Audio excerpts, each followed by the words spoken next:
Shalom, shalom. Give y'all some time to check in. Shalom, shalom.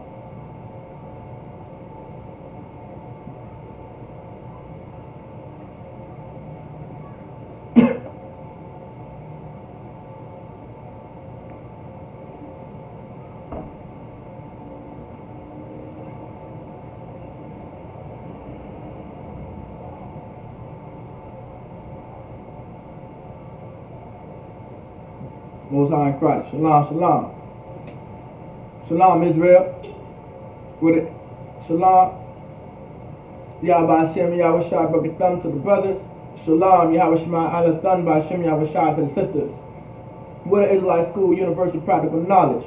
Started at 1 West 125th Street, Harlem, New York, under Commanding General Yohana. We are not affiliated with any other Israelite group, nor any other Christian organization, alright? Alright, make sure you put your name, city, and state, alright? Make sure you're accounted for attendance, alright? You want to make sure that, alright? Make sure you are accounted for attendance. Alright? You gotta make sure we're accounted for. Alright? Gotta make sure we're accounted for.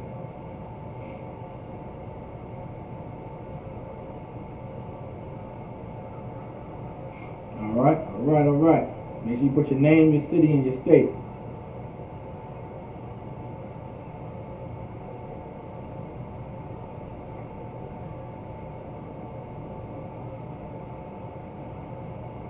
There we go. Alright. Alright. So today is a very important lesson, alright? Can anybody tell me what today's lesson is about? Anybody tell me what today's lesson is about?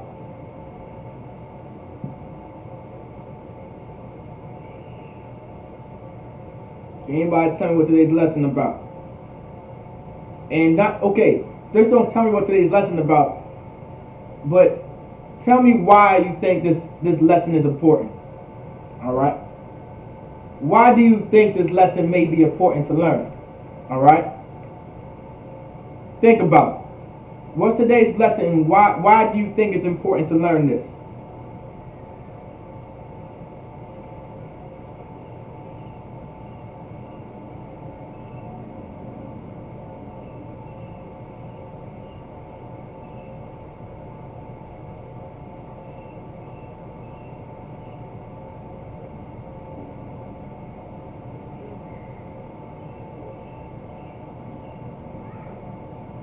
Okay, so how to love your brother? We need to love and support our family. Okay, anybody else?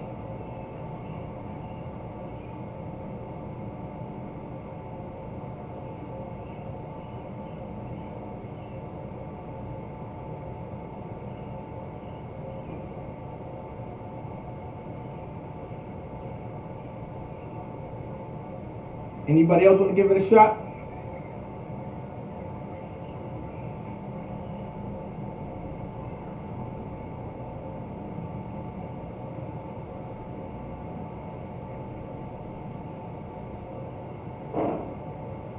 Anybody else want to give it a shot? What's today's lesson and why would it be important?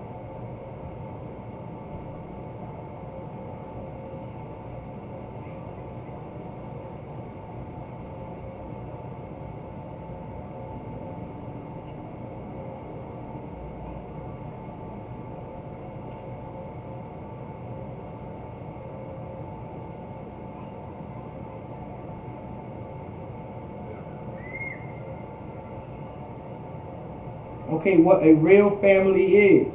Oh, okay. When we love properly, our next generation loves and teaches properly. We set by example. That's what the Most High expects of us. Okay, sis. Okay, and William said what a real family is. Okay. Now the brother, okay, so Salaki, if I could, the brother's answer is low-key hardcore. What a real family is. What a real family is. What's a real family? Right? What is a real family?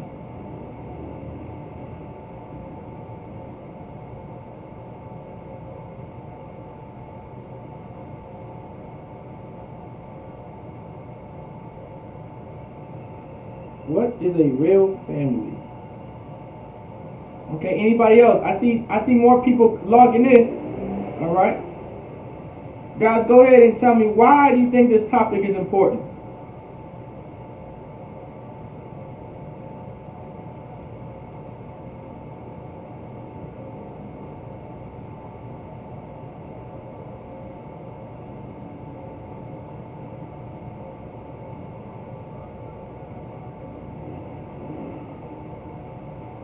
Anybody?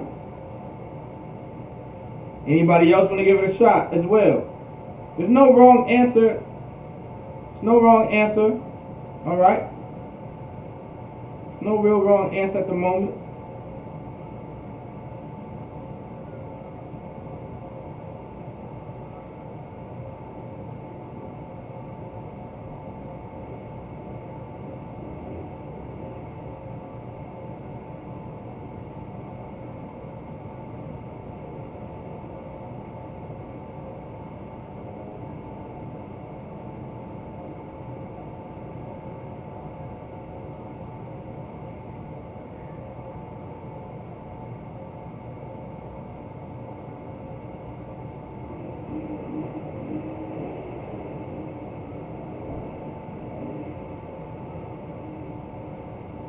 Okay, okay.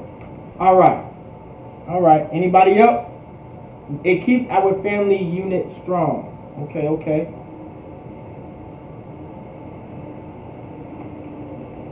All right. Now, today's class, right? You guys are correct. Those are good answers. Today's class is Brotherhood. Now, anyone that participates in my class, I want you guys to answer this question. What is Brotherhood?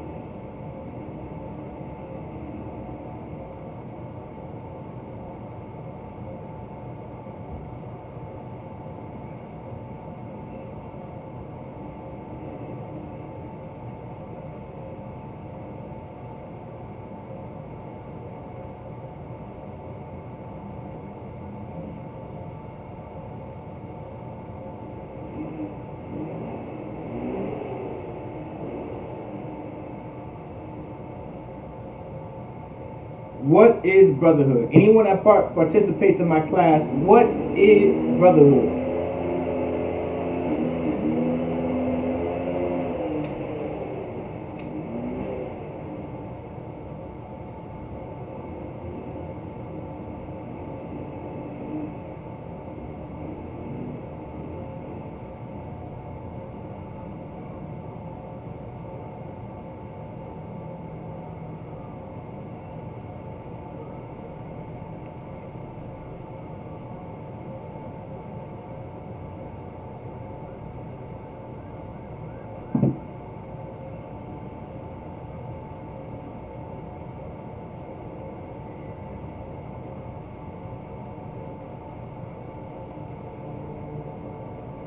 Keeping to his care. Okay. Before that, what is Brotherhood? It's before that.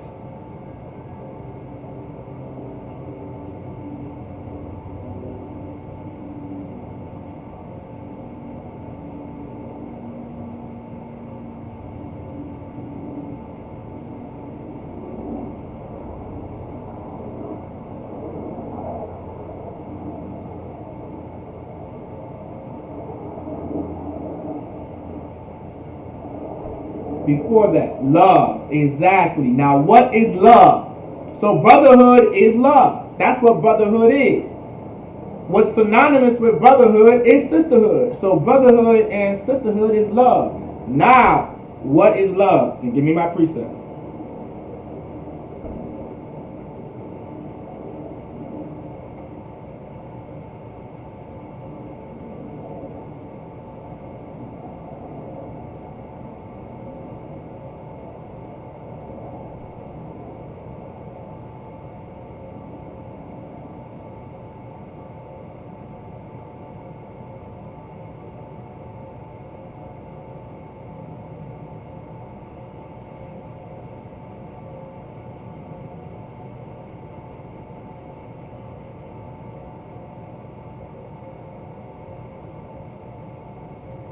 Anybody? What is love? Let's get it. What is love? So brotherhood and sisterhood is love. Now what is love? Now give me my precept.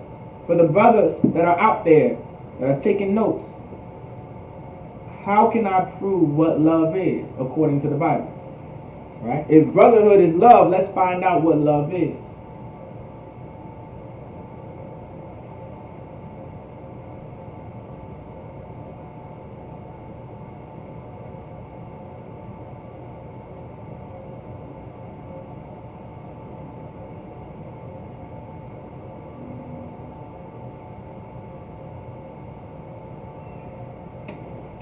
Okay, love isn't, okay, so doing and showing. Okay, doing what? Right? The brother answered, love is doing, so love is doing and showing. So doing what, sis? Right? What is love doing? What doing what? Not John chapter 3 verse 16, nah. That's not my precept.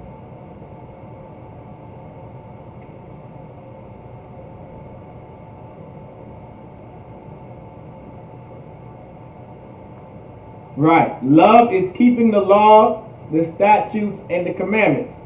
Give me that precept. Any brother that's out there, can y'all give me the precept? What's the precept to loving your brother? Or loving is keeping, to love God is to keep his laws, statutes, and commandments.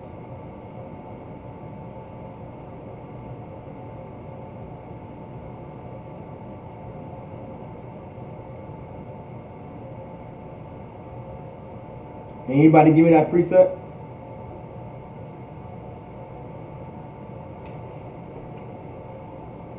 Like, this is an important topic. We have to first, every time during the brotherhood class, we're going to go over the basics. We're going to go over the fundamentals of what love is. And we're going to go into great detail on what love is. Alright? And today's topic is how to love your brother. What is family? Alright?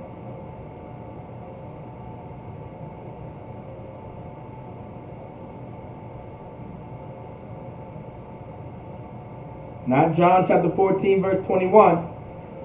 Not John chapter 14 verse 21. You love your brother like you love the Most High. That's very true.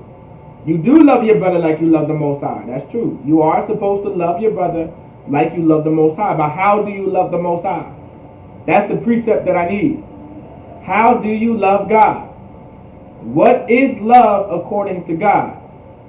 The brothers out there that want to be troopers, the brothers that want to be brothers in the school, this is a fundamental precept that we need to know. Remember, put this into your notes if you have not already. Alright? I go over this every brotherhood class. Every brotherhood class, I know I go over this precept because it's fundamental. It's something that we have to know. This is the fundamentals of how to love the Most High. Now, you guys are correct. Loving God is keeping his laws, statutes, and commandments, but we need to prove it. We can say God is loving we can say loving God is keeping his laws, statutes, and commandments all day. We can say that all day. I promise you, we can say it every day, every night, whatever the case may be, whatever. We need to be able to prove it. The Lord says, prove all things. The Lord says, prove all things. I'll give y'all a few more tries, and then I'm going to have to move on for lesson's sake, man. All right?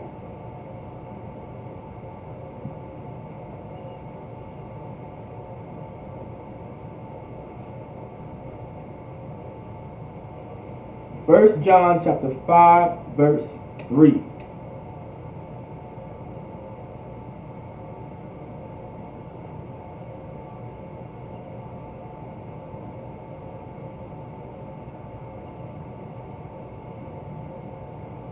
First John chapter 5 verse 3. That's your precept. First John chapter 5 verse 3. That's your precept. Let's get it. First John chapter 5 verse 3. For this is the love of God. So the Lord is saying, for this is the love of God, meaning this is how you love God. This is the love of God. Like Christians, okay, this is the problem that we have to understand. This is why the Christian church has failed so-called blacks, Hispanics, and Native Indians, right? Because we truly don't understand what love is. Christians throughout the ages always say, well, I love this, I love that, I love you this, I love you that, I love God this way, I love God that way, I'm going to love God in my own personal way. Like, this is the reason why the Christian church has failed black people, because we truly don't know what love is. If we knew the simple fact of what love is, maybe we would truly have love in the black community. Just maybe we would have love within black homes. Just maybe we would have true love in Hispanic homes. Just maybe we would have true love and real love in the homes of the Native Americans on the reservations. Just maybe we would have love in the ghettos. Just maybe we would have love in the hoods of Norfolk, in the ghettos of Norfolk, in the ghettos of Portsmouth, in the ghettos of Newport News, right? Just maybe in the ghettos of Hampton. Just maybe we would really have real love if the Christian church knew what love is. But because the Christian church is so filthy and so disgusting and so vile, and they believe in following themselves, and they believe in following their own laws, which is the law of themselves, the laws that they create, and they choose different laws on what they want to follow, and they don't even follow that. Not 1 Peter chapter 2 verse 17, it's 1 John chapter 5 verse 3. All right? Like, just maybe we would know what love is. But because of the Christian church, black people don't know what love is. Because of your Christian pastor, because of your bishop, because of your deacon, because of your evangelist, because of Big Mama, because of the mother of the church, you don't know what love is. We as a race of people don't know what love is. But love is what's going to fix the black community. Love is what's going to fix black homes. Love is what's going to fix Hispanic homes. Right? Love is going to really fix Native American homes. If we truly know what love is, we would truly understand the foundation that we need within every black, Hispanic, and Native American household. We need God's love as a foundation in every black, Hispanic, and Native American household. We need that. We need that to survive. We need that to be successful. We need that to be prosperous. Because if we do not have God's love as a foundation within our households get destroyed. Our households get filled with drugs. Our household gets filled with pedophiles. Our household gets filled with murderers and thieves and just wicked individuals running the streets on whatever the hell they want to do, because there is no love. God's love is no longer a foundation within the homes of so-called blacks, Hispanics, and Native Americans. That love is not there. The foundation of God's love is not there. For this is the love of God. For this is the love of God. For this is the love of God, that we keep His commandments. That we keep His commandments. Anyone, give me some commandments out there. For this is the love of God, that we keep His commandments. Like, this is the foundation. This is the foundation of God's love that we need. It's the commandments of the Most High. It's the commandments of God. This is the foundation that we need. This is what we need in every black, Hispanic, and Native American household. It doesn't matter if you're Cuban. It doesn't matter if you're Puerto Rican. It doesn't matter if you're Costa Rican. It doesn't matter if you're El Salvadorian. It doesn't matter if you're Brazilian. It doesn't matter if you're Peruvian. It does not matter. It doesn't matter if you're Guatemalan. It does not matter. If you are Hispanic, you need God's love as a foundation in your household, which is God's law. It's His commandments. It doesn't matter if you're from the islands. It doesn't matter if you're from Jamaica. It doesn't matter if you're Trinidad. It doesn't matter from Tobago. It doesn't matter if you're Barbados. It does not matter. It doesn't matter if you're from Haiti. It does not matter if you're from the Dominican Republic. If you are so-called black, Hispanic, and Native American, you are to have God's love as a foundation within your household. It does not matter if you are Cherokee. It does not matter if you're a Creek. It doesn't matter if you're Muskegee. It doesn't matter if you're Pequot. It does not matter. It doesn't matter if you're Blackfoot. Doesn't matter if you're Seminole. Doesn't matter if you're Iroquois. Doesn't matter if you're Navajo. Doesn't matter if you're Potwan. Doesn't matter if you're Mohegan. Doesn't matter if you're Mohawken. It does not matter. You are to keep the laws of God. You are to have God's law, which is God's love, as a foundation within your household. If not, you are not going to be able to keep a family. You are not going to be able to properly raise a family. If you do not have God's love as a foundation within your household, which is God's law, you will not be able to properly raise a family. You won't. You won't be able to do it. There's a reason why we're fighting with aunties and uncles and grandmothers. There's a reason why we're killing each other. There's a reason why there's Bloods and Crips and Gangster Disciples. There's a reason why there's Latin Kings and MS-13. There's a reason why we're committing abortions every year. There's a reason why there are sisters going into abortion clinics and murdering 3 or 4 children a year by themselves. And then throughout the year you have over 400,000 abortions committed. Thousands and thousands of abortions committed a year by Black, Hispanic, and Native American women. This is what happens when you do not have God's love as a foundation within your household. Your household becomes destroyed. There's no structure. There's no order. There's no discipline. There's constant fighting. There's constant strife. You understand? There's constant battling. This is not how the Lord intended things to be. The Lord intended you to serve Him through Christ. To like you. God intended things for you to serve the Most High through Christ. That's how the Lord intended for so-called Blacks, Hispanics, and Native Americans. He intended us to serve God, to serve Him through Christ and following what Christ told us to do. But because we choose not to follow what Christ does, we suffer the consequences. By the simple fact of not being able to withhold a family. Not being able to properly raise up a family. Now you have sisters and brothers, they can't get along. They completely hate each other. You have aunties and uncles that completely hate each other.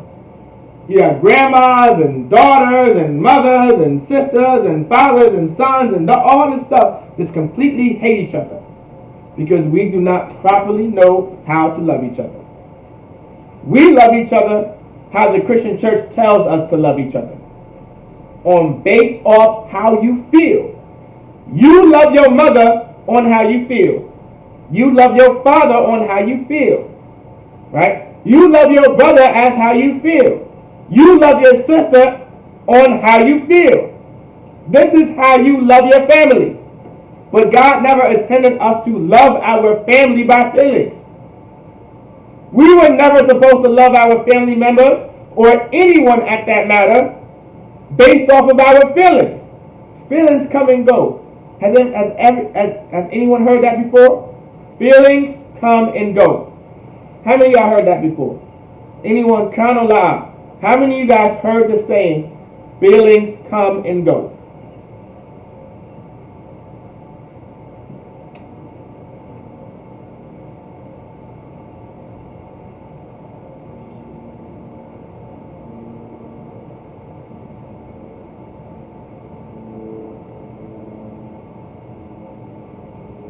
Come on, anybody else?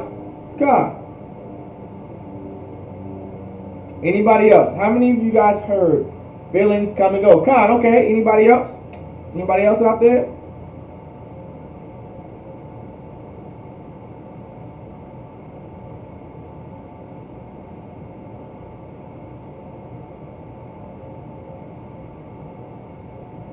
Anybody else heard it?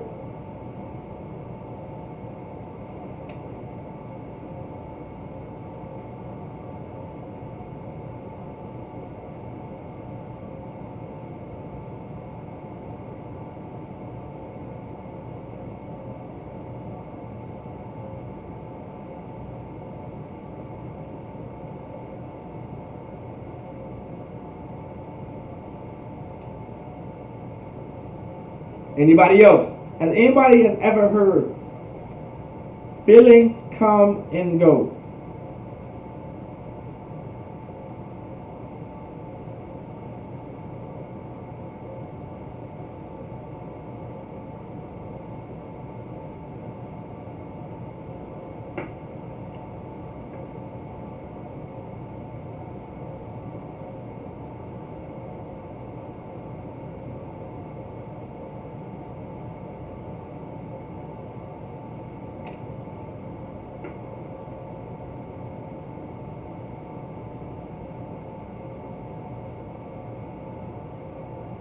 Anybody?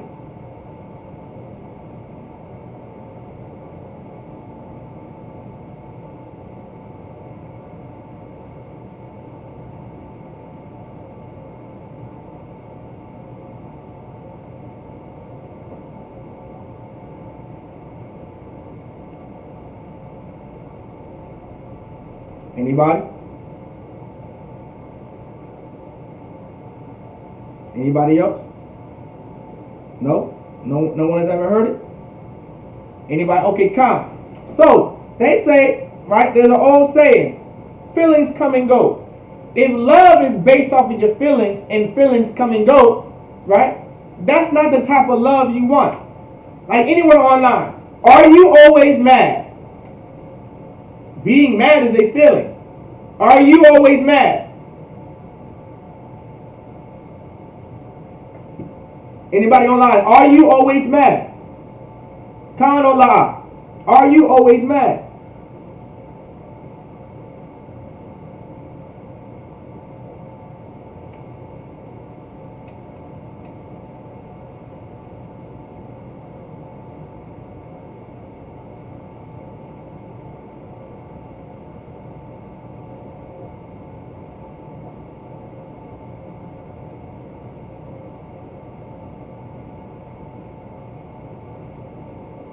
La, right. Are you guys always sad? Sad, being sad is a feeling. Are you guys always sad? Anybody? Are you always sad? Are you always sad? Con or lie? Are you always sad? So like you, William, I know you're not always mad now. You're not always, there's no way that you're always sad and mad, William. Come on now. Come on, brother. Come on, don't. If you're always sad and mad, get some counsel. Give me a call. Give the captain a call. Give the school a call if you're always mad and sad, because we can fix that. All right. No one's always mad and sad. Are you always happy? Right, La'a, are you always happy? Kana La'a, are you always happy?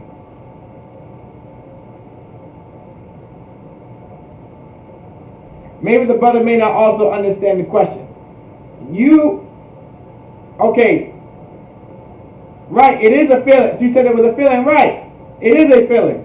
But are you, okay, so put it this way, William. If you're mad, are you happy? I'm sorry, if you're sad, are you happy, William? If you are sad, are you happy?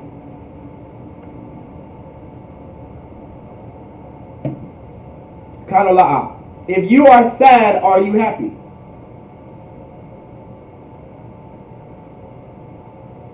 Maybe you'll understand when I say it this way. If you are sad, are you happy? Now those are two feelings.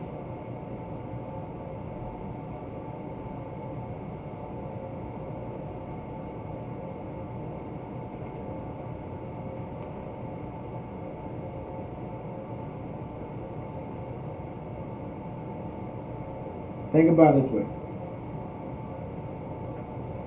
So there's period. Okay. There aren't periods. Okay. There aren't any periods of both. Here's the reality of the situation. You cannot be happy and sad at the same time. You are never happy and sad at the same time. It's either you're happy or you're sad. All right?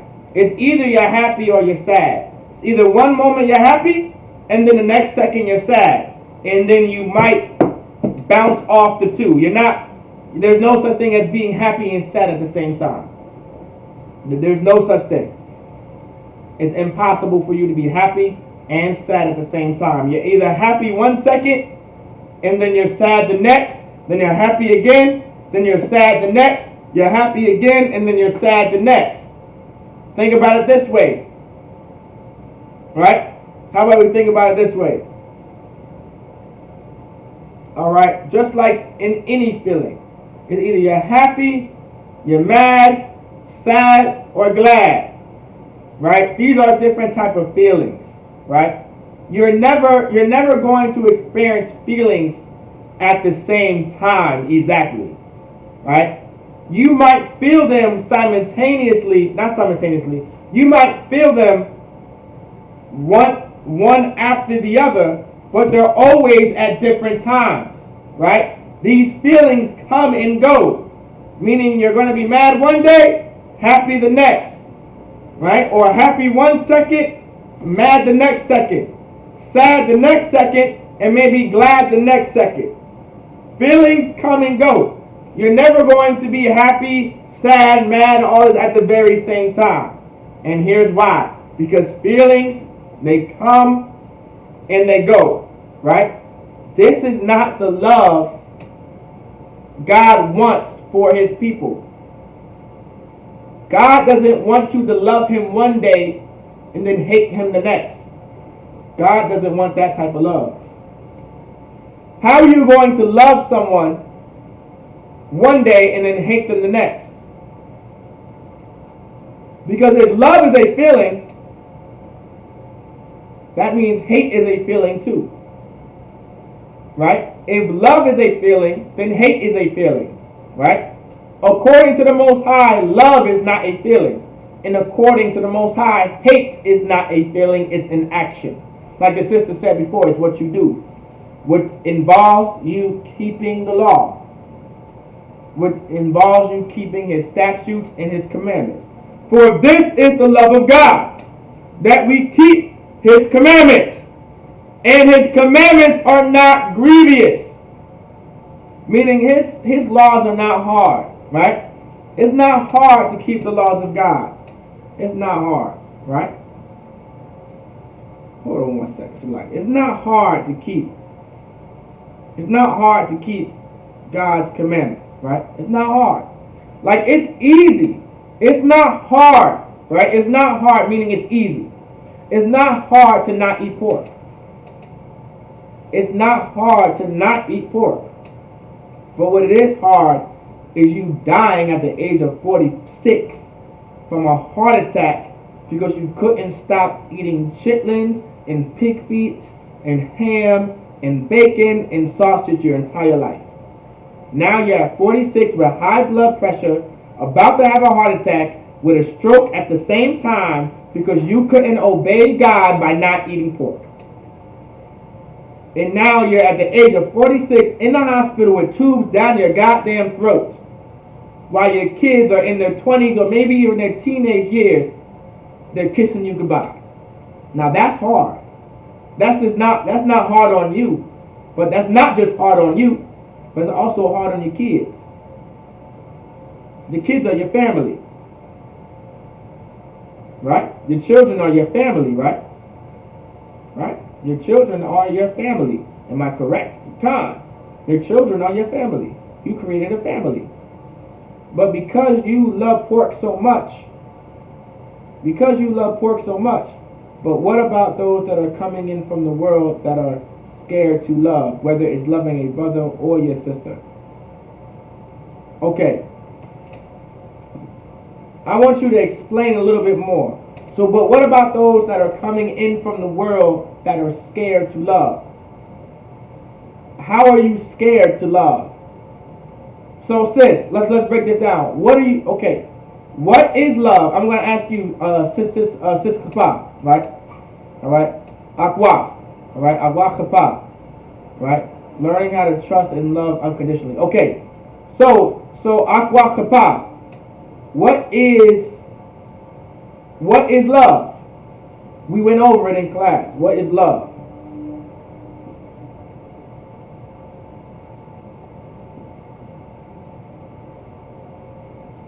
Because remember, people in the world, brothers and sisters that are coming out of the world, they're usually Christian, right?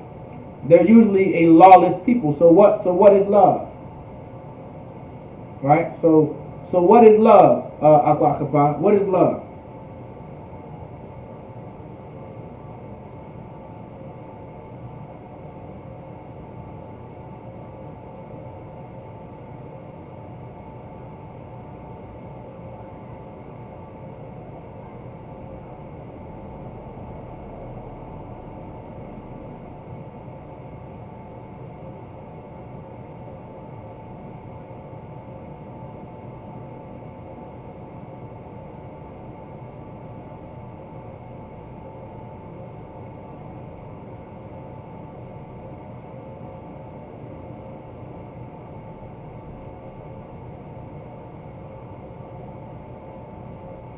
Right, keeping the laws and commandments of the Most High. So are you saying people coming in from the world are scared to keep the law?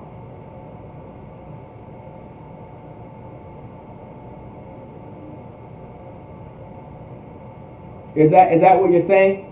Brothers and sisters that are coming out of the world are scared to keep the law, because that's what love is. If you're saying that these brothers and sisters are scared to love, are you saying they are scared to keep the law? What about them, right? Okay. La'ah, right? Okay, so la'ah. You're not saying that they're scared to keep the law.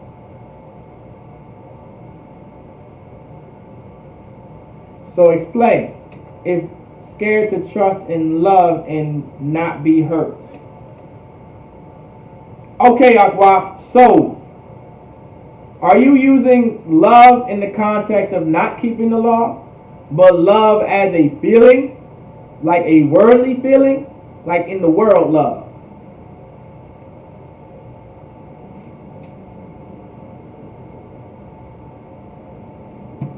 Is that what you're using love as?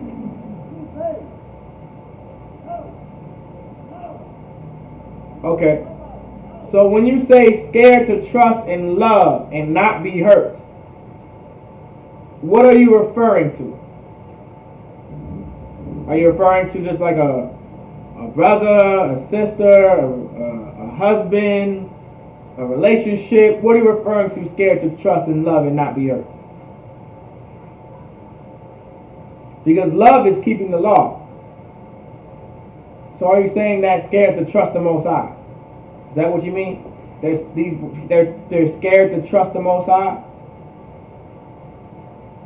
Or are they scared of trusting you?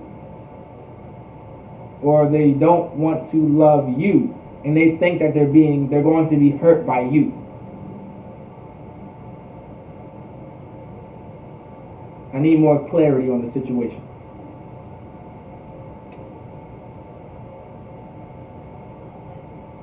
When coming into the truth, you shed yourself, but you are also having to trust the men and women around you. Okay, right. Okay. So when coming into the truth, you shed yourself. Right, that's very true. But you are also having to trust the men and women around you. Right. So, with that being said, right? Now, okay. Now, all right, so what's your question when it comes to that? All right. Are you saying, okay, are you scared to trust the brothers and men, or are people coming into the world? Okay. So like your sis. Your question is, what about the brothers and sisters that are afraid to trust the brothers and sisters in the school? Is that your question? What about them? Is that what you're asking?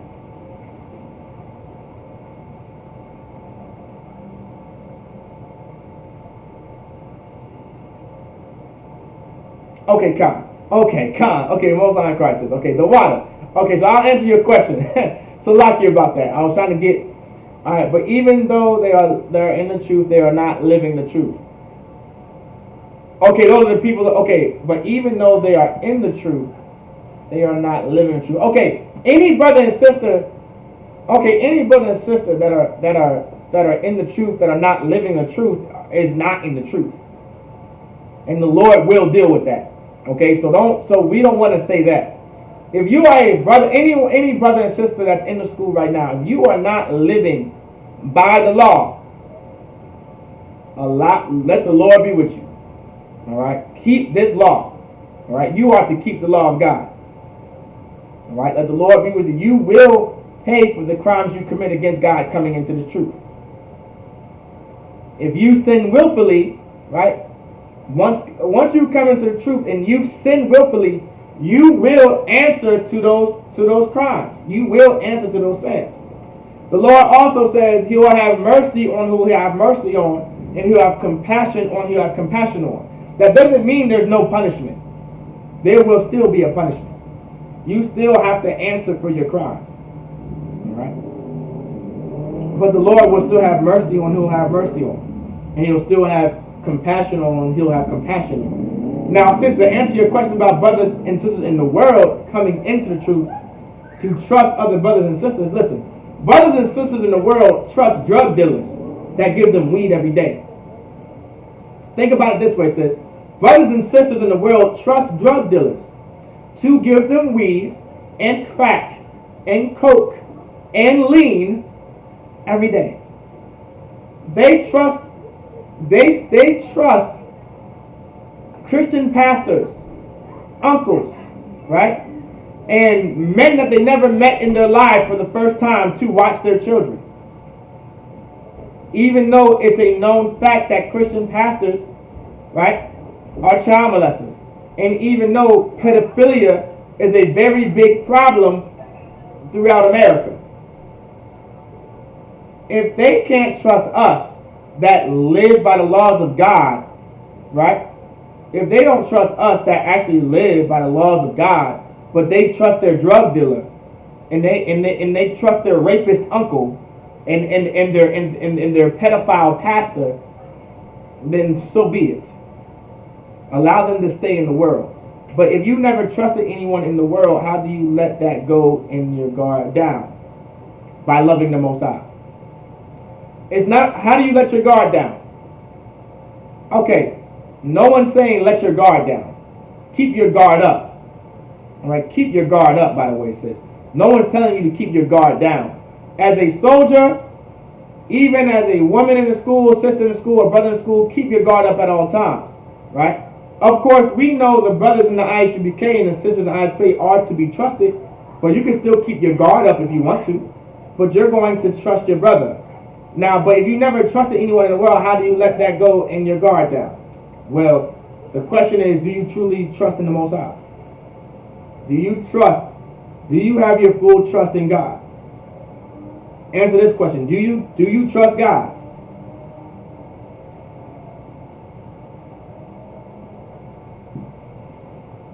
So you do trust God. That means you should trust, then that means if you trust God, then you should also trust God when He chooses men and women to come out of the world into the truth. Understood? If you trust God, then you should trust God taking sisters and brothers out of the world to come into the truth. You should trust that.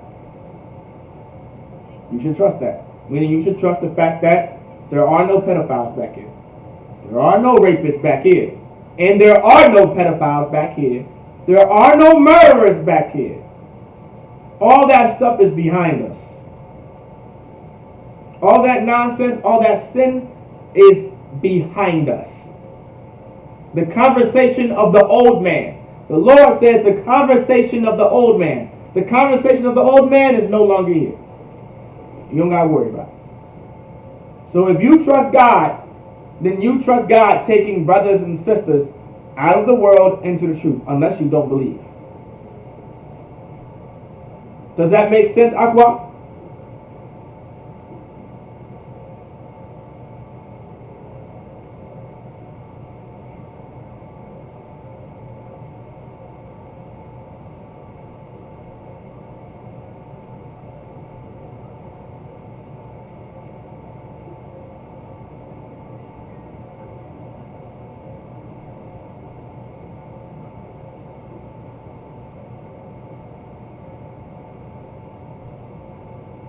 Okay. Make sense? Does it make sense?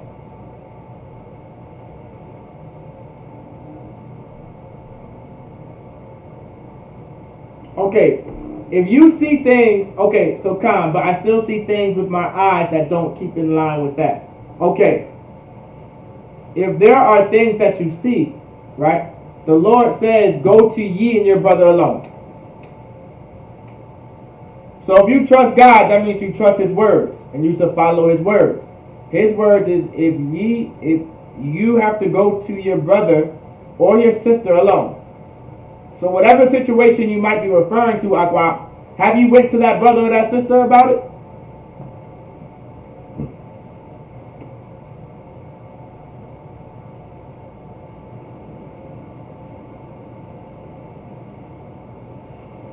Okay, you have. Okay. If it doesn't get settled there, then you just bring it up the chain of command. Right? That's the order.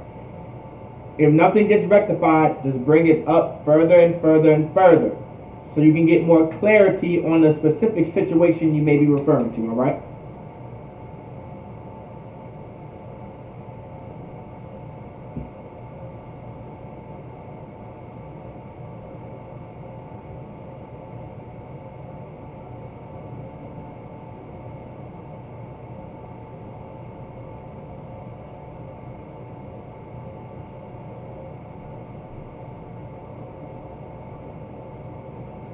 Most High in Christ.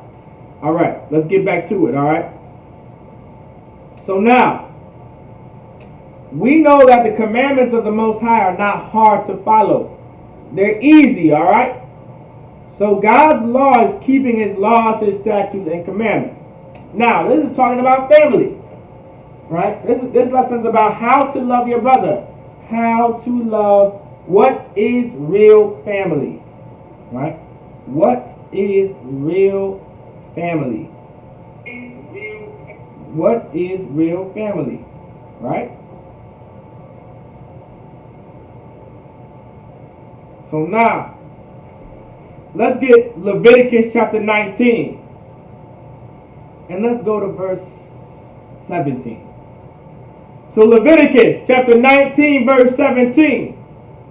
Thou shalt not hate thy brother in thine heart. So it says, thou shalt not hate thy brother in thine heart. So your heart is your mind. If love is keeping God's laws, statutes, and commandments, right? Then what is hate? Like if love according to the Lord is keeping his laws, his commandments, right? Then what would hate be? What would hate be? Anyone out there? What would hate be? What would hate be? Anybody? What would hate be? If love is keeping God's laws, statutes, and commandments, then what would be hate?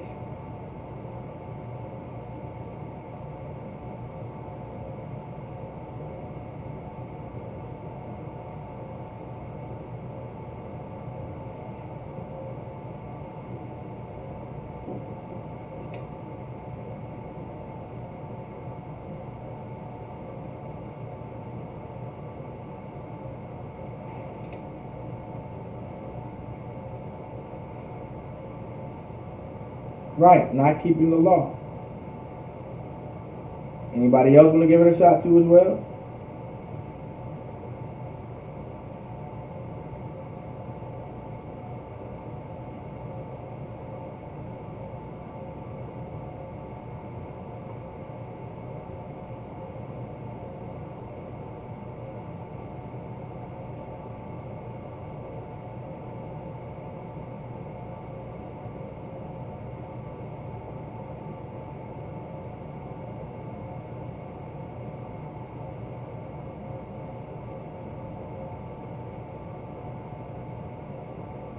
Disobeying, right? Disobeying God's laws.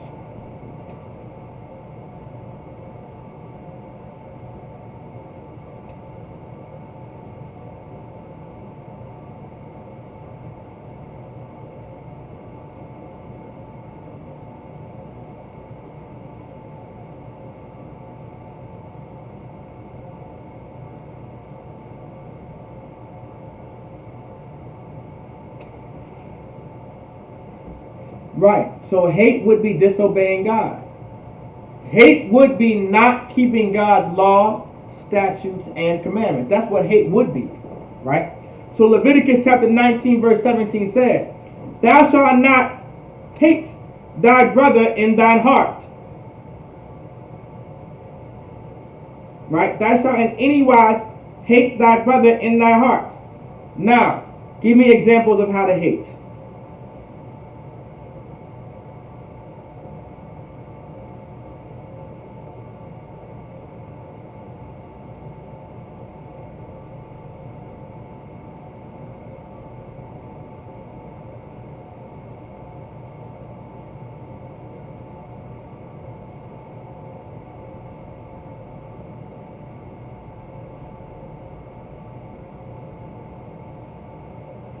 What are examples of how to hate your brother? How would you hate your brother?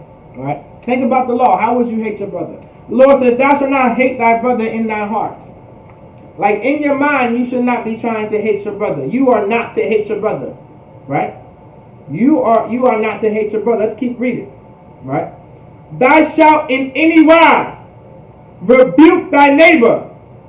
Right? Thou shalt in any wise, meaning thy shalt, meaning will. Right? Shout. Right? This is Old English. Does anybody know what shout is in Old English? It's just saying shall. Shout is Old English for the present tense of shall, meaning it will happen. This is what you will do. Right? Thou shalt in any wise, meaning at all. In at all. Right? In any wise rebuke thy neighbor. Does anybody know what it means to rebuke?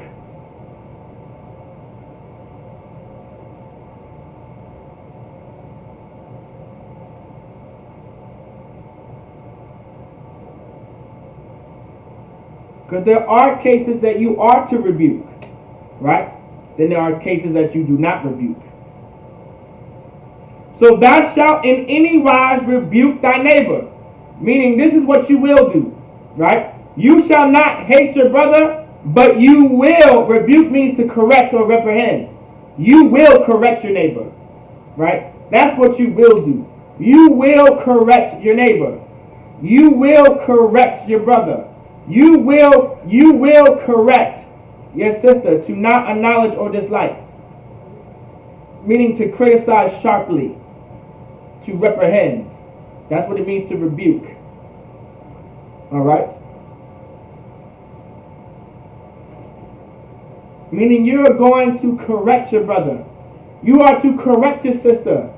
You are to correct any other black, Hispanic, and Native American because that's love. You're going to correct your brother if he's doing wrong because that's love. Because if your brother continues to do wrong, bad things are going to happen.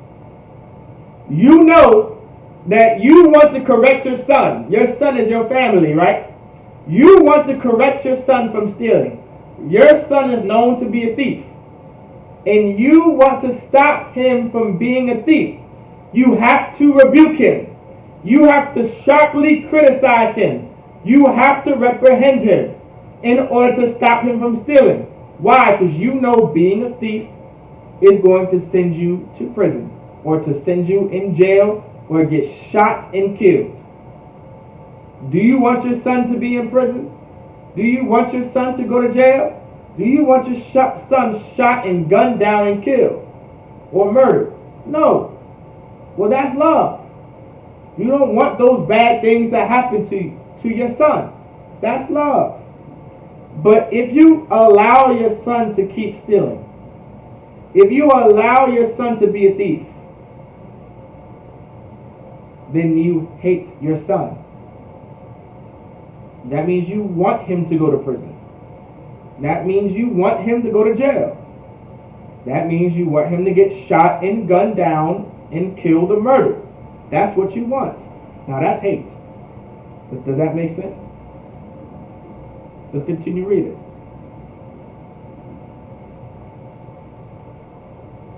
The Lord goes on to say,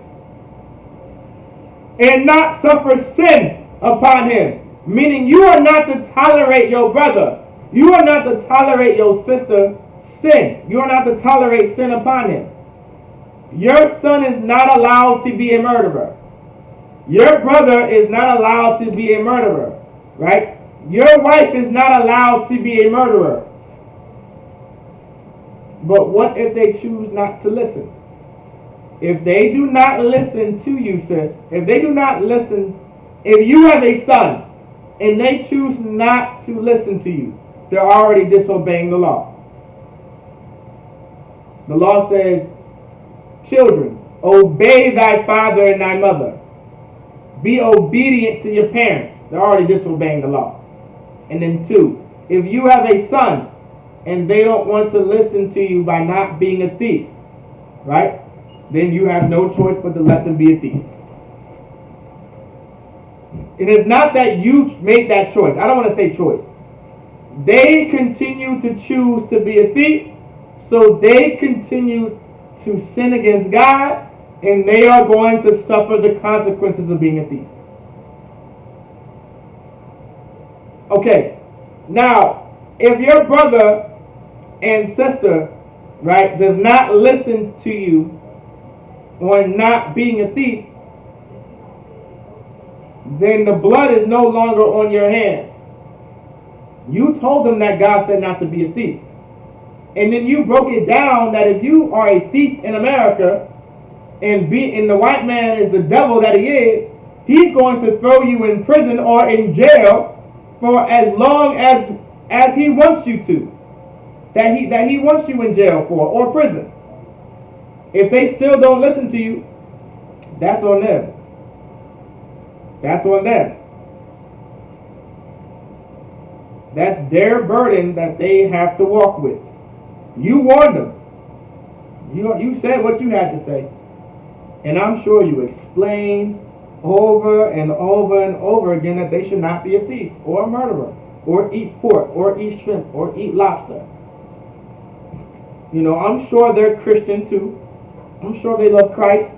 And Christ told them not to eat pork, shrimp, and lobster. If they're not going to listen to Christ, God forbid them listening to you. Because these words are not of our own. We understand that, right? Anyone out there?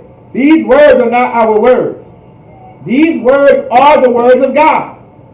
These words have been said by Christ for you to keep the law.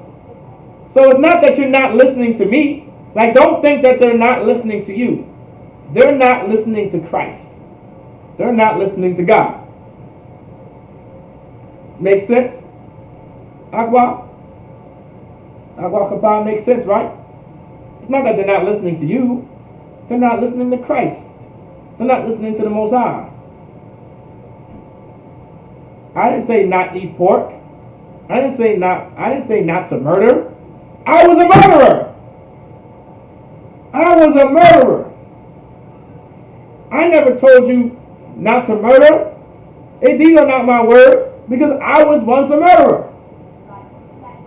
But Christ said not to murder, and because I once said I love Christ, if I love Christ, then I would no longer be a murderer. Okay, calm. It's hard to give up and watch them go that route or that route. I understand. It is very, very hard. It's very hard sometimes to see a brother or a sister or maybe even a good friend or even your own children go down an unrighteous path, knowing that this path that you're taking is going to destroy your life. It is hard to watch that. It is hard. But this is the life that we chose. And this is why we live this life. Because we're tired of watching our race of people die. We are tired of our people dying and being murdered and going to jail and going to prison. We're tired of seeing our people saying, I can't breathe. I can't breathe. I can't breathe. We are tired of watching our children being taken away from their fathers.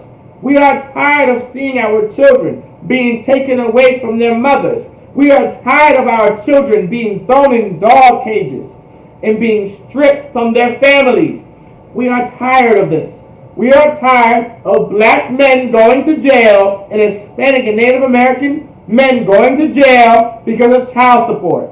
We are tired of black women and Hispanic and Native American women living in a house all alone with no man with 6 kids to raise by herself. We are tired of watching that. And because we are so tired of watching that, we keep God's law. We suffer not sin upon you. We will not tolerate it because we are truly tired of seeing our people suffer. I'm tired of seeing my people suffer, so I'm not going to suffer sin upon you. I pray you understand. Does that answer your question, Agwa Kapa? All right. Moving on. All right, we understand. Moving on. I'm sure we understand. Most High in Christ. That's right. Most High in Christ. All right. Verse 18. Verse 18. Thou shalt not avenge. Now listen. This is a key point to understand. Avenge, meaning payback, meaning getting revenge. Just because your brother does something to you, right? That does not mean go on a lick and get that brother or sister killed. That's not love. What love is sparing that brother's life and talking to that brother or that sister about what's going on. If that brother or sister has done something to you to hurt you, it isn't love just to go gun the brother down or murder him or murder her or gun her down or pull her weave out of her goddamn head or pull every strand of hair that the sister had. That's not love. It is love to sit back and talk about it and see what the hell is going on. Now, because of the Christian church, we don't know no better. Because of the Christian church, we have no avenues to handle situations like this. The Christian church are supposed to handle disputes within the black, Hispanic, and Native American community. In order for you to be a leader, if you are a pastor, you are a leader. A pastor is literally the Hebrew word for shepherd, meaning someone that watches over the sheep. Sheep need someone to watch over them because they're delicate. They can't protect themselves, right? So they need a shepherd. Well, a pastor is that shepherd in the Christian church. That bishop, that deacon, these are leaders. And as a leader, you are responsible, according to the scripture, right? You are to handle black, Hispanic, and Native American disputes. You are to handle that. America set their government up to handle disputes in America. That's why you have domestic courts. That's why you have family courts, right? That's why you have all these type of courts, because they handle every type of dispute within their country for their people. Well, in Israel, we had the very same system set up, but righteous. We were righteous about it. All right? We were righteous about it. We had judges that would handle disputes. Right? We had a system that would handle disputes of the people. So they wouldn't just go and handle a situation on their own. You are not to handle a situation on your own in Israel. That's not how things go. If you have a situation, it is always best to get counsel, so you don't end up doing the wrong thing and jeopardizing your entire life. That's the problem that we have in Israel. We're so used to doing things by ourselves and how we feel and what we think is right we say forget about counsel and forget about whoever and whatever may have better counsel or advice. That's because of your Christian church. That's why you go out and murder a brother when he steps on your shoes, right? That's why you go out on a brother if he says something sideways to you. That's why you go murder a sister because she's having sex with your man. This is what happens. When you could easily, if we had our system set up into play, if Israel was in charge of our people the way we are supposed to be in charge as a government body, you would have a system to call judges, leaders that are in Israel to help you with this dispute.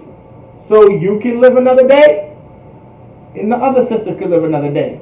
So you can live another day, and the other brother can live another day. And it would be justly handled. Right? You are not to avenge. This is how households are to be built in Israel. This is the foundation. This is the foundation that we need in every black, Hispanic, and Native American household. This is God's love. So like you said, what if someone tries to harm your family? You are to defend your family. Right? If someone harms your family, you can protect your family. But once that, so you can defend your family and you can protect your family.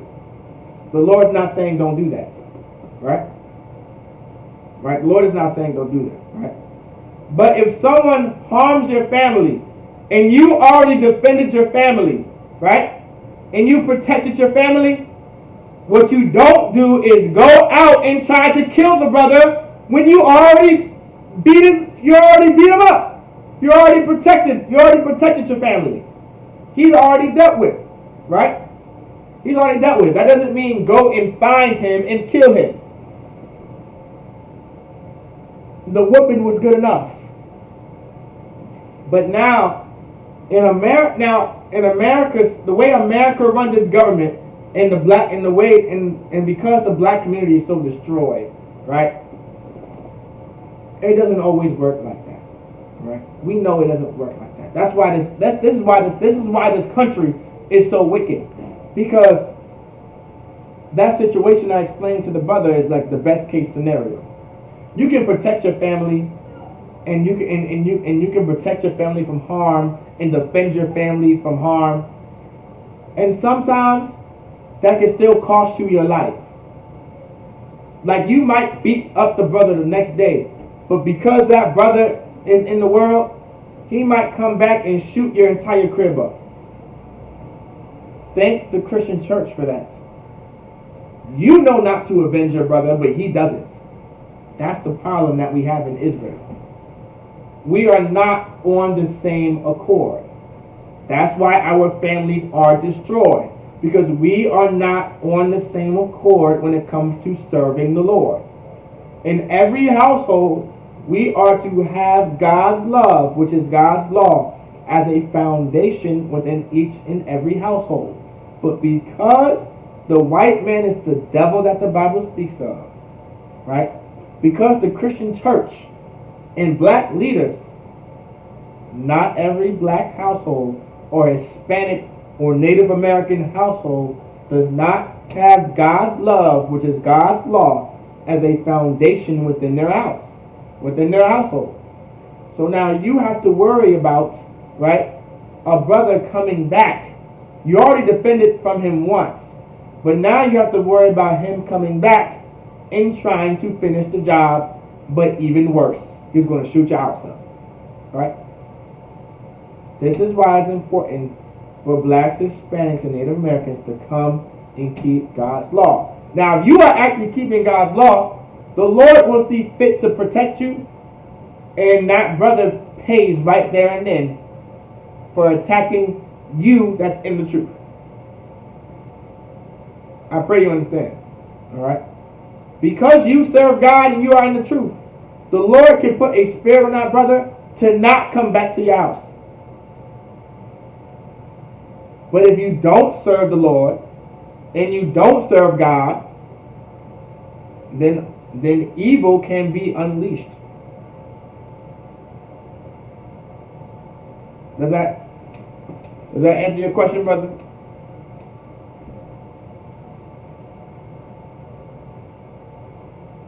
All right.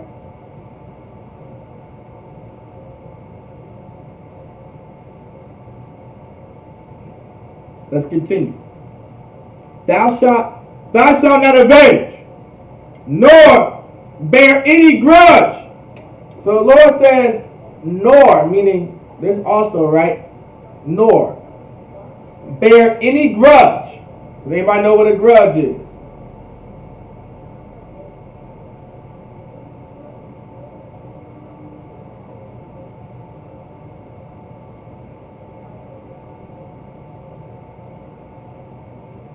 Anybody know what a grudge is? When you hold a grudge, meaning you're holding on. A grudge means you're holding on to something, right? You're holding a grudge. You're holding on. Because of this grudge, you have an evil eye towards your brother. Because of this grudge, you have some type of resentment towards your brother, like a bad feeling, but you hold on to that bad feeling. That's the grudge, right? The grudge is you choose to keep that bad feeling with you, right? The Lord says, let's go back to the scripture, Salaki. Nor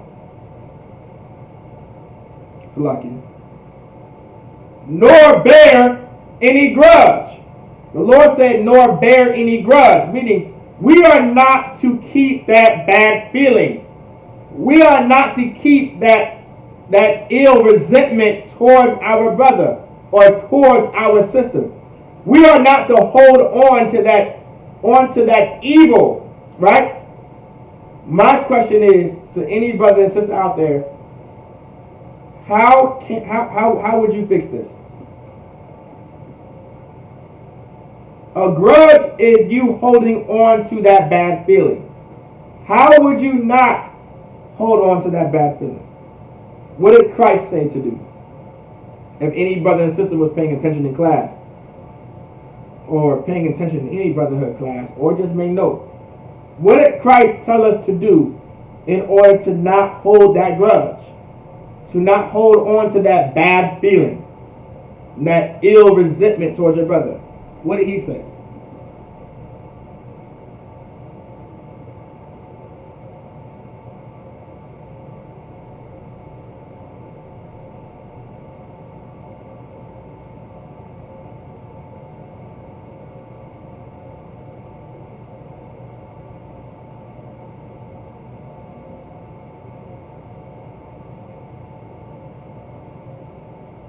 Right.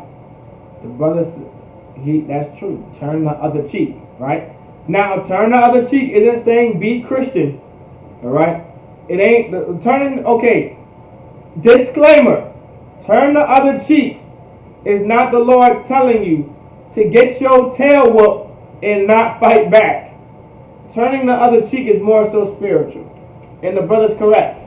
And these are turn the other cheek. But not just that, I'm going to go in more detail. The Lord said, go to ye and your brother alone. Go to your brother, ye and him alone. Go to your brother, ye and him alone. Or her alone. This is how you solve that grudge. You only have that bad feeling is because someone did something to you to have that bad feeling. The only way to get rid of that bad feeling is to go to that brother or sister. Go to ye and him alone. Alright, that's what you do. Alright. Now stay in class and get plenty of counsel on how to handle these situations. Alright, there is a way to handle these situations. Get the counsel for it. Just don't jump the gun. Just don't jump the gun and say, you know what, this is what I'm going to do. This is how it's going to get done my way. It's either my way or the highway. No, you get absolute counsel for this, all right? So it says, thou shalt not avenge, nor bend or bear any grudge against the children of thy people. It says, of the children of thy people. Who are your children? So who is, okay, don't answer that first question. Who is thy people? Thy is Old English for your people. So who is your people?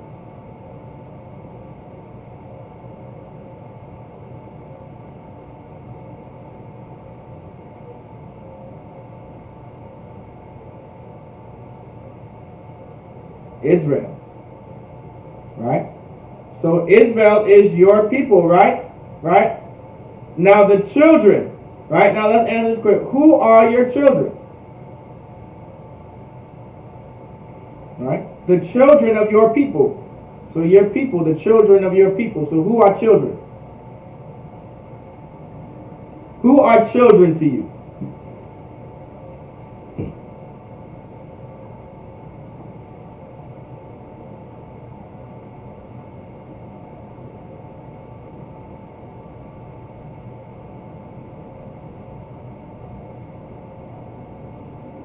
Give the brother a hand. He answered it correctly. He was paying attention in class. He paid attention in class. Our family. That's who our children are. They're our family. This is how you raise a family based off of God's law. Alright? This is how you do it. I'm going to finish this out. And I want to get some more scriptures for time's sake. Alright? But thou shalt love thy neighbor as thyself. I am the Lord. So it says, but thou shalt love thy neighbor as thyself. Here you go. We are in the Old Testament. We are in the Old Testament. We are in Leviticus chapter 19, verse 18. And the Lord just said, but thou shalt love thy neighbor as thyself. I thought that was only in the New Testament. Well, Christ got loving your neighbor as you love thyself from the Old Testament. So now we know who your neighbor is. Anyone? Who's our neighbor? Your people, Israel, which is our family. Alright? Now,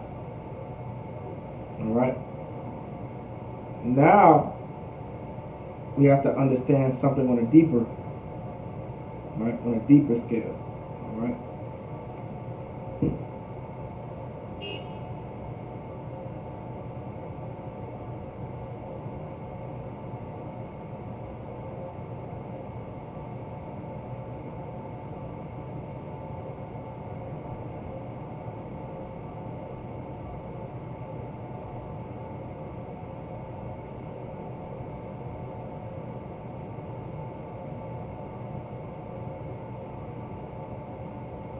So lock it.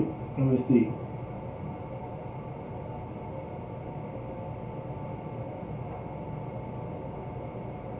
That's not what I want. Let's get Luke. I want to say it's Luke chapter 12.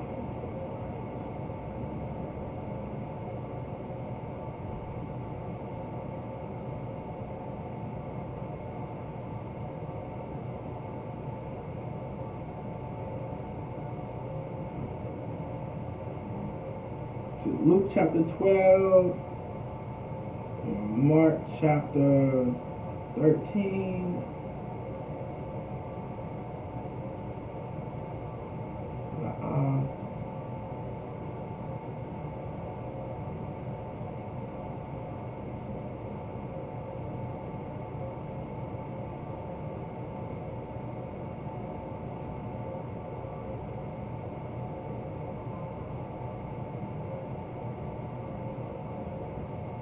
okay, Kai, here we go.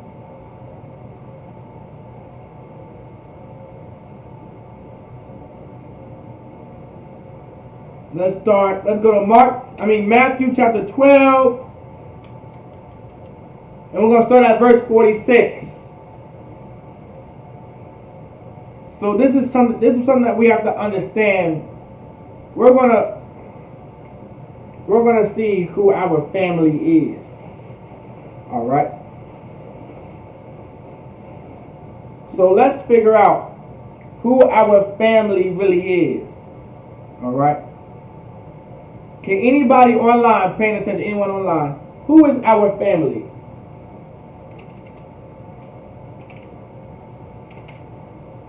Who is our family? Right? Does anybody know who our family is? Who is our family? What is real family? This is a very important lesson that a lot of our brothers and sisters have to learn on how to identify who your family really is. Alright? Because your family is supposed to love you. Those that we love. Right.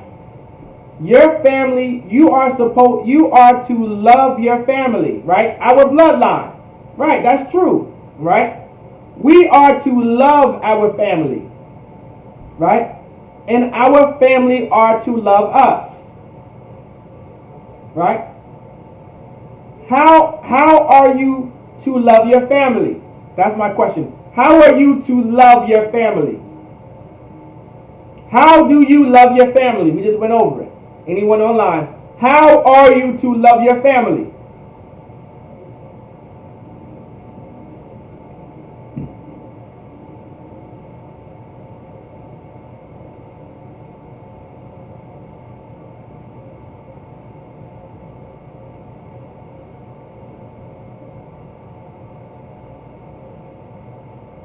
How are you to love your family?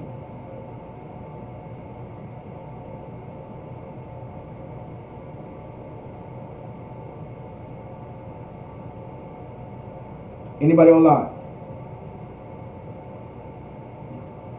Anyone else?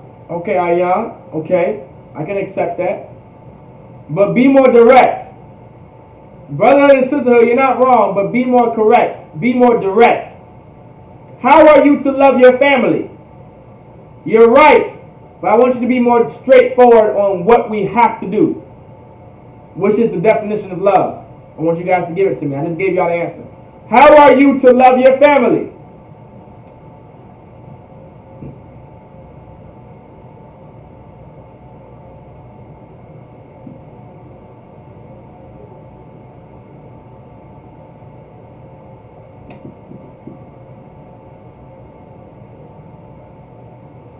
How you love your family is the same way you distinguish who your family is.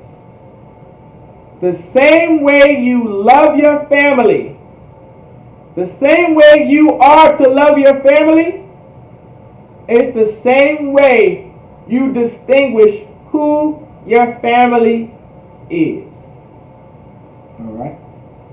You are to love your family by keeping the law, by teaching them the law, by giving them the law, and tolerating them not to break the law, to not avenge nor to bear any grudge, is all under keeping the laws of God. This is how you love your family. By not stealing from them, by not murdering them, by not teaching them how to steal, by not teaching them how to murder, by not teaching them how to roll up a blunt, by not teaching them how to sell some lean, or how to sell some coke or some crack or some rocks. This is how you love your family. You love your family by not allowing them to be a blood or a crip, or teaching them how to be a blood or a crip or MS-13 or a gangster disciple or to run the streets or run some licks. This is how you love your family. You love your family by not allowing them to be whores, or to be pimps or whoremongers, or to buy sex, or sell themselves for sex. This is how you love your family. You love your family by not allowing them to serve other gods, by being Christian, by being Muslim, by being Buddhist, whatever it may be. This is how you love your family. The same way you love your family, the same way you are to love your family, is the same way. The same way you are to love your family is the same way you distinguish who your family is. Remember that lie. The way you are to love your family is the same way the same way you distinguish your family. So the same way you are to love your family is the same way you distinguish who your family is. Let's get it. Matthew chapter 12, verse 46. While he yet talked to the people, behold, his mother and his brethren stood without, desiring to speak with him. So it says, while he yet talked to the people. So this is talking about Christ. And Christ was out and about, and he was talking to the people. He was talking to the Jews. He was talking to the Israelites. Behold, meaning look. Look at this. Behold, meaning look. His mother and his brethren stood without. So his actual mother, so his biological mother and his biological brothers were out and about amongst the crowd, right? Stood without, desiring to speak with him. They desired to speak with Christ, right? Like their mother, their biological mother, and their biological brothers desired to speak to Christ. They desired. They say, "Hey, man, I want to speak to you." They want to talk to Christ, right? Verse 47. Then one said unto him, meaning one of the people said to him, someone said something to Christ at this time. Then one said unto him, behold, meaning look, meaning they say, hey Christ, behold, look over here, look right here. Thy mother and thy brethren stand without, desiring to speak with thee. So they're like, hey Christ, look, it's your mother and your brothers. They're out there wanting to speak to you. Look, your mother right there. Your mother, she wants to speak to you. Your brother, he wants your brothers. They want to speak to you. They out there and about. They asking for you. They're like, hey, where Yahushua? I want to talk to him. Right? They out and about in the crowd. So one of the brothers was like, hey, behold, look. Right?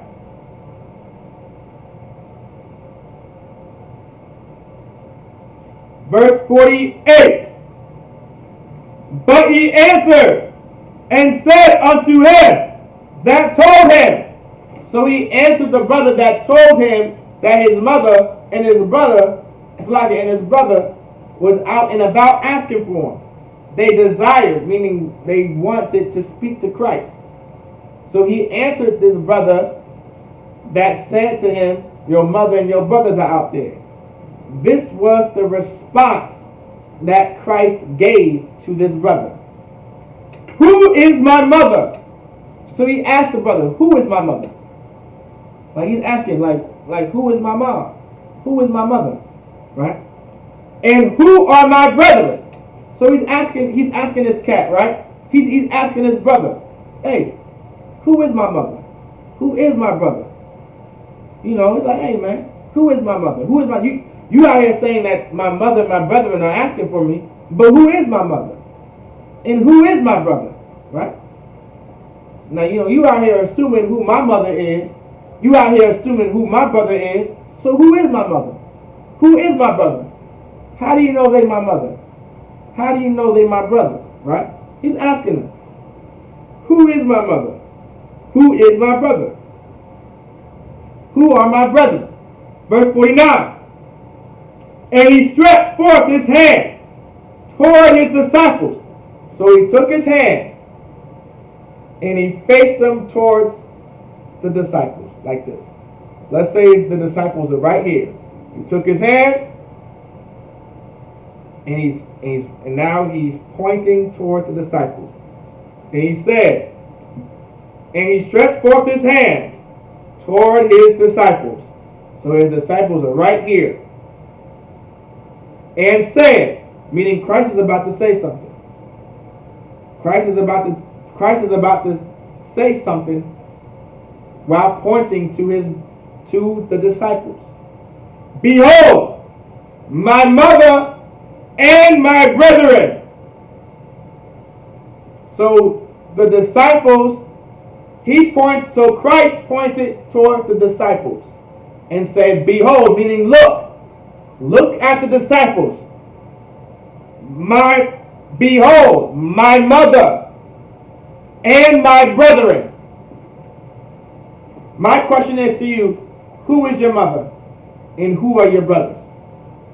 Anybody online paying attention in class, who's your mother and who's your brothers? Who are your brothers to you? They are what to you? Your mother is what to you? Your brothers are what to you?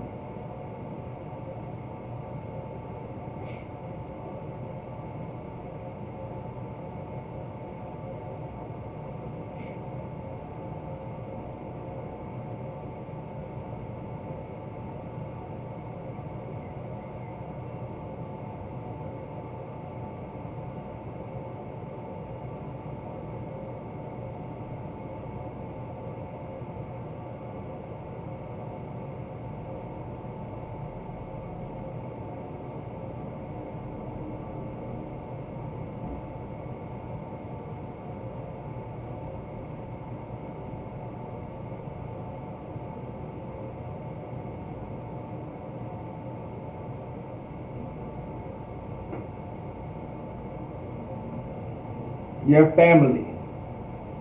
Correct. Your family.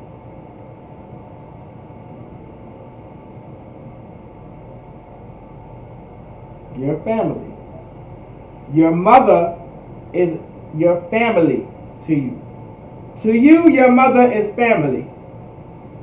And your brothers are your family. So to Christ, answer this question, to Christ, the disciples are what to him? Anybody online? Blow my mind. Who are the disciples to Christ? The disciples are what to Christ?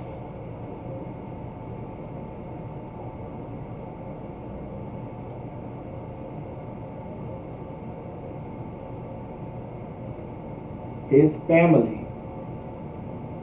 That's who his family is. The disciples are his family.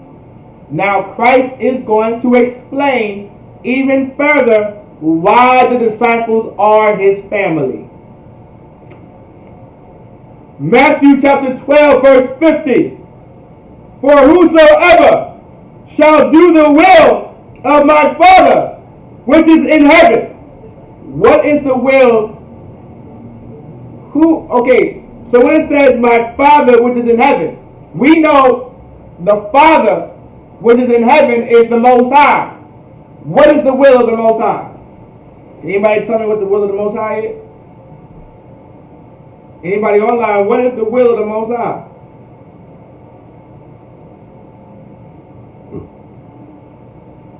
What is the will of the Most High?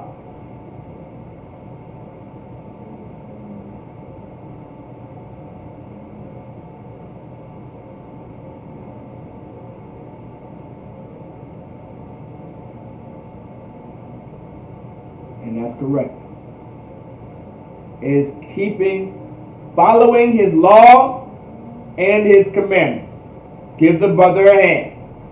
The will of the Most High is to keep God's laws, statutes, and commandments. For whosoever shall do the will of my Father, which is in heaven, which is to keep God's laws, statutes, and commandments, the same is my brother and sister and mother. What did Christ just say? The same is my brother, sister, and mother. What did Christ just say?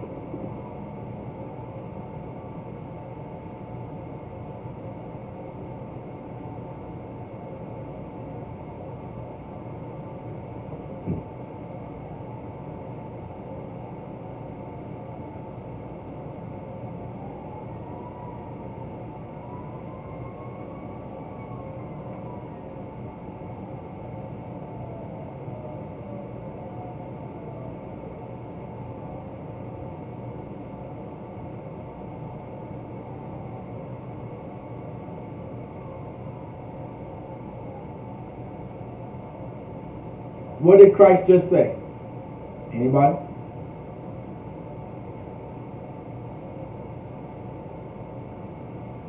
He said, for whosoever shall do the will of my Father which is in heaven, which is keep God's laws, statutes, and commandments, the same is my brother and sister and mother. What did Christ just tell you? What did Christ just tell you?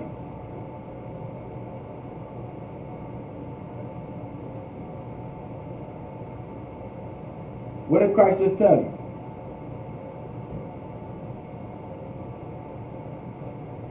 Anybody?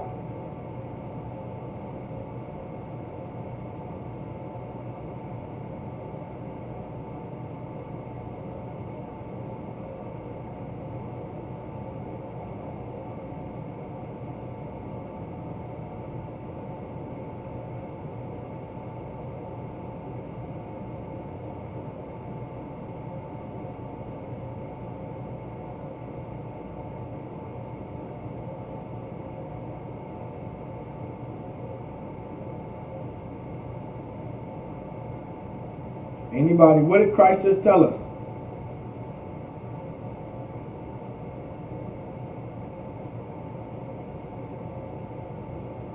Not exactly. La'ah.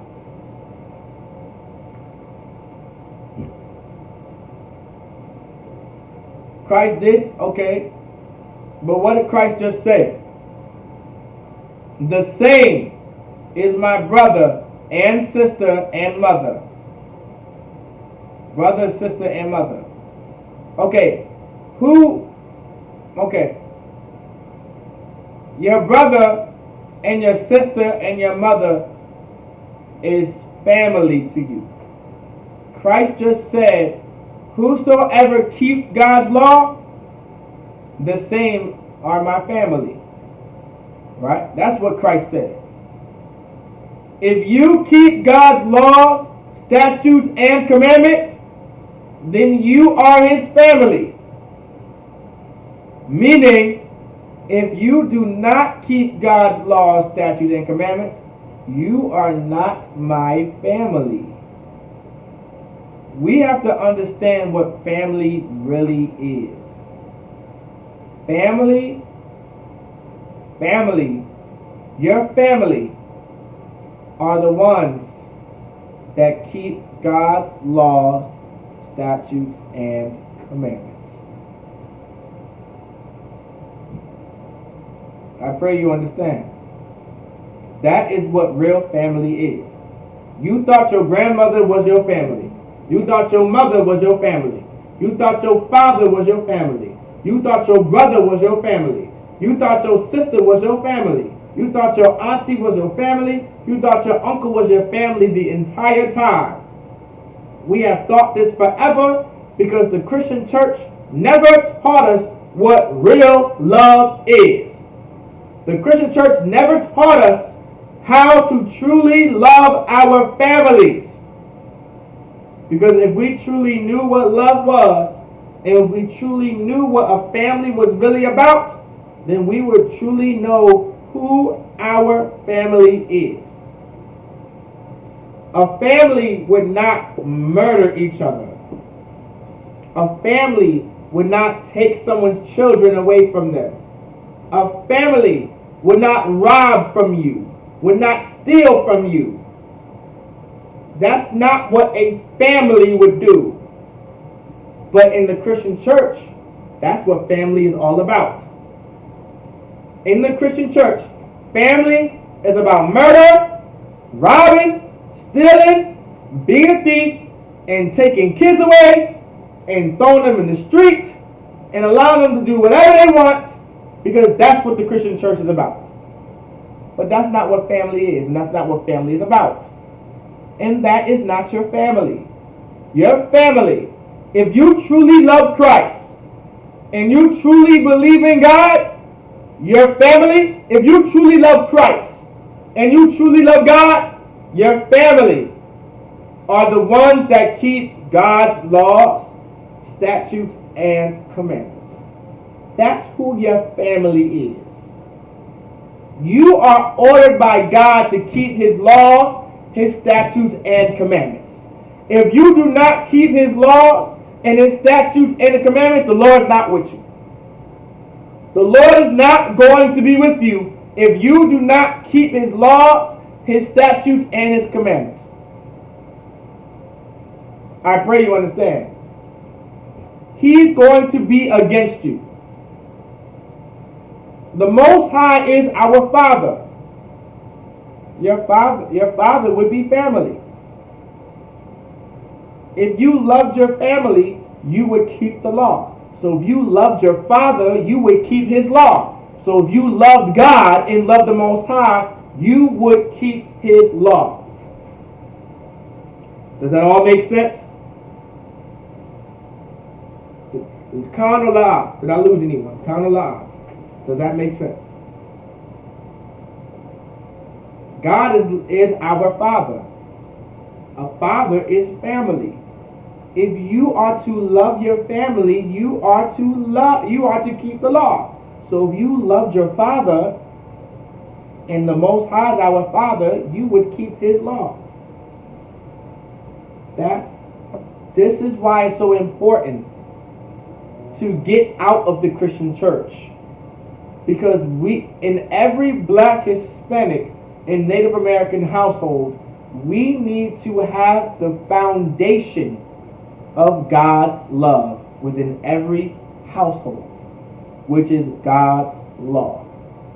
Because if we understood God's law, we could understand why it's important to love each other by keeping the law, and by teaching the law, and by obeying the law, and not tolerating anyone going against the law. Because if you go against the law, 9 times out of 10, you are making another brother's life miserable.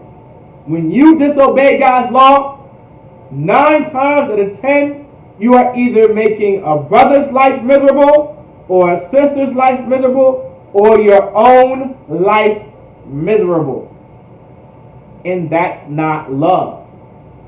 We don't want to live miserable lives. We want to live great lives. We want to live the best life that we can live. We want to live our best life. But it's not by getting high and smoking weed. It's not by being a drug addict or a drug dealer. It's not about being a whore or some homosexual or some lesbian or some adulterer or some adulteress. Right? That's not how you live your best life. You live your best life by keeping God's law. That's how you live a best life. If not, your life is going to be a constant living hell. Sisters and brothers are living in a constant hell because God's law is not imputed into the houses of so-called Blacks, Hispanics, Native Indians. How many fathers do not have their children because their women left them because their man got another woman? If God's law was in every Black, Hispanic, and Native American household, the brother would still have his children. But because of the Christian church, teaching black women that their man can only have one woman, and if they go outside of that, you can go ahead and leave your man. Now, a father no longer has his children, and then you have a woman raising 3 to 4 kids on her own. Thank you, Christian pastor. I thank you, Christianity. This is not the life that the Lord wants us to live. You have sisters out there. You have sisters out there. You have sisters out there that don't have their children because of wicked family members. And now they have to suffer because they no longer have their children. For whatever the case may be. The Lord never intended a woman to not have her children. The Lord never intended a man to not have his children. But because of the Christian church, now we have to deal with the fact of not having our children. I'm gonna tell you how to stop. I'm gonna tell you how to stop it. Stop being a murderer. Then maybe you can have your kids, and maybe the Lord will bless you with keeping your kids and allowing the kids to be in your life. Stop being a drug addict. Stop getting high. Stop being a pedophile. Stop being a homosexual. Stop being a lesbian. Stop eating pork, shrimp, lobster, whatever the hell it may be. Stop disobeying the law and keep God's laws. And just maybe we can truly live a best life.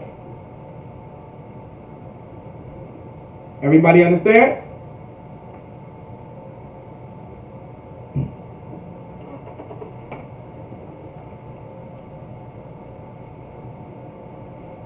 Everybody understands? Con or lie?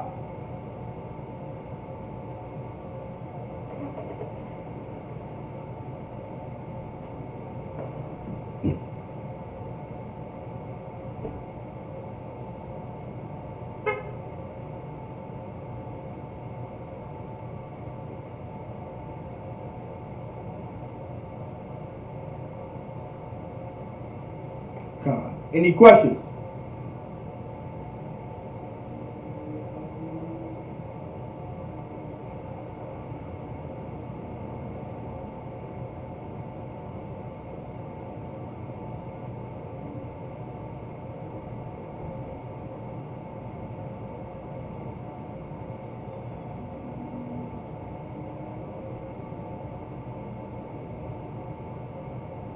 Any questions?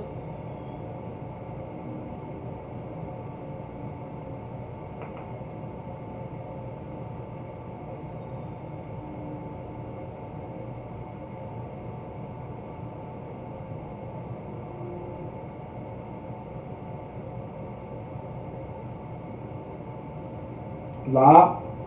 All right.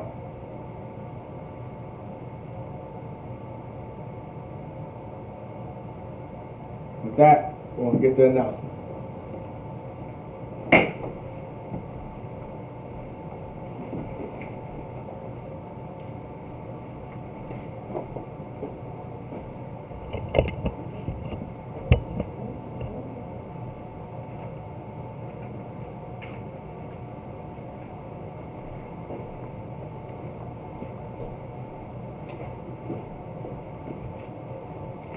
ISUPK security announcements.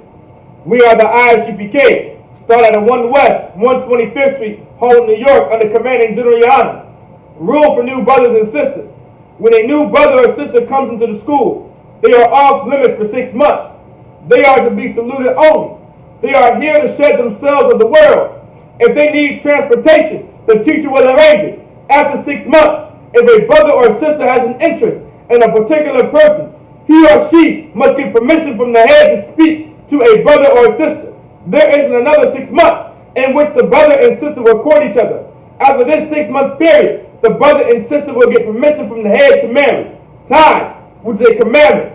Numbers 18:21, Malachi, chapter 3, verses 8 through 10. Ma'ashra means tenth in the Hebrew. 10% of every penny of any increase the Lord gives you. Give the treasury department or teacher. Priest fund. Free will offering for priests, not mandatory. Whatsoever amount you would like. Upcoming holy convocations will be the feast of the Passover. All right, the Passover is the next holy convocation, man. April 24th in Houston, Texas at the VA's Ranch. Do not miss the Lord's Passover, man.